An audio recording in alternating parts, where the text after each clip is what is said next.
Salut à tous, le journal du Mercato de ce mercredi 22 août. Énième épisode du transfert manqué de Mario Balotelli à Marseille. Jacques-Henri Hérault donne sa version dans l'équipe et répond à son homologue niçois Jean-Pierre River qui affirmait la veille que le transfert avait capoté pour seulement 1 500 000 €.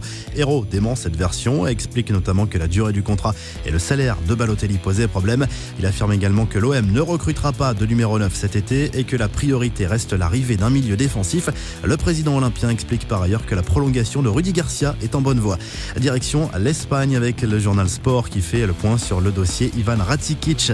Le milieu de terrain blaugrana est courtisé par le PSG, mais le joueur souhaite visiblement rester au FC Barcelone. L'international croate pourrait même prolonger son contrat et obtenir une revalorisation salariale. Malgré tout, le Mundo Deportivo n'exclut pas un départ en cas d'offre importante du club parisien. L'autre dossier chaud concernant le PSG, c'est la potentielle arrivée de Filipe Luis. D'après Marca, l'Atlético Madrid a fixé le prix de son joueur à près de 30 millions d'euros. Le Brésilien, lui, serait d'accord pour rejoindre le PSG qui lui offre un contrat de 2 ans plus 1 année en option et le double de son salaire actuel. De son côté, le Mundo Deportivo consacre sa une à Paul Pogba. Le journal catalan explique que Mino Raiola ferait le forcing auprès de Manchester United pour que les Red Devils vendent l'international français.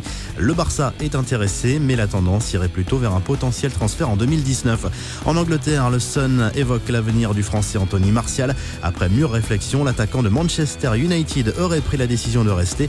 Le tabloïd britannique évoque également le cas du merengue Keylor Navas. Claudio Bravo s'étant gravement blessé, Manchester City pourrait lui offrir une porte de sortie pour venir concurrencer le Brésilien Ederson.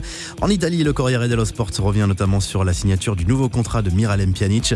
L'international bosnien est désormais lié à la Juve jusqu'en juin 2023 et touchera un salaire de 6,5 millions d'euros par saison. Enfin, dans la rubrique transfert officiel, Lyon a bouclé l'arrivée du défenseur belge Jason Denayer, montant du transfert environ 10 millions d'euros. L'OL qui pourrait recruter également le portugais du Benfica Lisbonne, Ruben Dias, d'ici le 31 août. Vous retrouvez toute l'actu des transferts sur le site internet topmercato.com et à demain pour un nouveau journal du Mercato.